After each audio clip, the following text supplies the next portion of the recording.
Bonjour. La future loi, principe de la République, séparatisme. Ce projet de loi, rebaptisé Respect des principes de la République, RPR, a été durci au Sénat. On en est au stade de la commission mixte paritaire, la fin du débat parlementaire donc. Qu'y a-t-il à retenir à ce stade en attendant que le Conseil constitutionnel statue bien sûr? 1. Obligation de respecter toute une série de principes de neutralité et de laïcité. Vous allez me dire, oh, mais ça c'est déjà dans les textes et dans la jurisprudence. Hop, hop, hop, hop. Ça se retrouve bien plus étendu. Ça serait à inclure dans vos marchés publics. Ça s'appliquerait peut-être à tous les opérateurs de transport, bailleurs sociaux, participants de l'éducation. En tout cas, on a une forte extension à prévoir. Gros volet aussi collectivité territoriale qui répond en fait à ce qu'avait été la présence de listes séparatistes lors des dernières municipales à Garges-lès-Gonesse par exemple. Référé avec conditions particulières en cas de difficulté à la laïcité. Obligation de laïcité pour les élus au stade de l'état civil. Laïcité dans les documents de propagande électorale, ajout sénatorial. Avis demandé au préfet pour un certain nombre de projets de construction de lieux de culte et réglementation des usages de drapeaux lors des mariages ou des PAX. Réforme aussi de tout ce qui est fichier des auteurs d'infractions terroristes. Des nouvelles protections pour les agents publics, avec un volet infraction pénale pour protéger des atteintes aux agents et un dispositif particulier de signalement pour protéger là aussi les agents.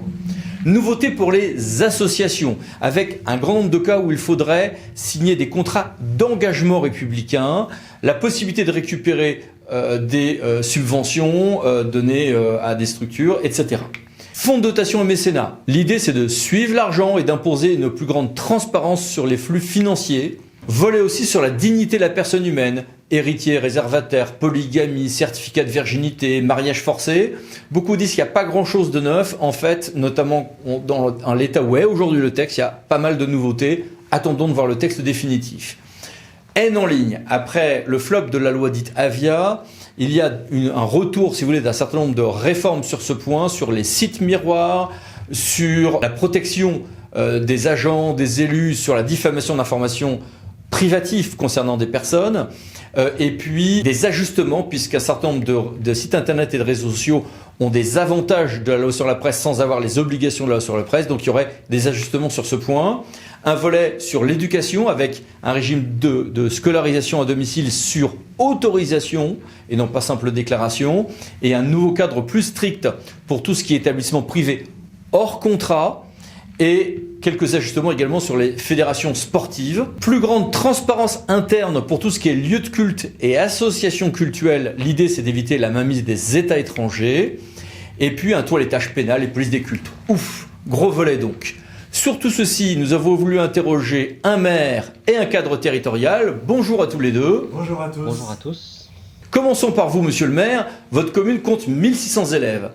Et voilà qu'arrive un projet de 400 élèves hors contrat porté par Miligorush, donc c'est une structure qui est proche de l'État turc et qu'on a retrouvé aussi à Strasbourg. 400 sur 1600, évidemment, ça bouleverse une politique scolaire et de mixité sociale. Je crois que vous avez une suggestion à formuler. Je ferai la proposition qu'il y ait une étude d'impact préalable lors de l'implantation de nouveaux projets privés scolaires dans un quartier ou dans une ville d'ailleurs, pour que l'on puisse gérer ça et que le maire ou le préfet soit en mesure de l'interdire par d'autres moyens que le moyen de l'urbanisme. Parce que votre but est de continuer à travailler surtout sur la rénovation urbaine et la mixité sociale de votre ville. On continue fortement à financer et à travailler à l'amélioration du lien social dans le quartier par d'autres moyens de financement, par le contrat de ville dans le cadre de l'ANRU. Et c'est ce qui nous permet d'avancer somme toute dans ce quartier. Passons à l'ANDEF qui, je crois, a un avis assez tranché sur le volet scolaire de ce projet de loi. Cette nouvelle loi, à notre sens, pourrait générer des tensions, des amalgames, voire constituer des freins dans la mise en œuvre de certains projets pédagogiques, comme par exemple les sorties scolaires pour lesquelles il deviendrait difficile de trouver des accompagnateurs.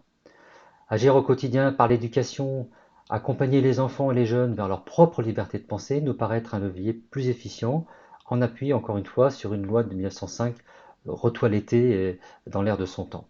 Mais quels sont du coup vos conseils pour assurer le lien avec les enfants scolarisés hors contrat? Nous sommes dans la quasi-impossibilité de pouvoir identifier précisément le nombre d'enfants qui sont soustraits ou à une scolarisation ou à une instruction en domicile déclarée.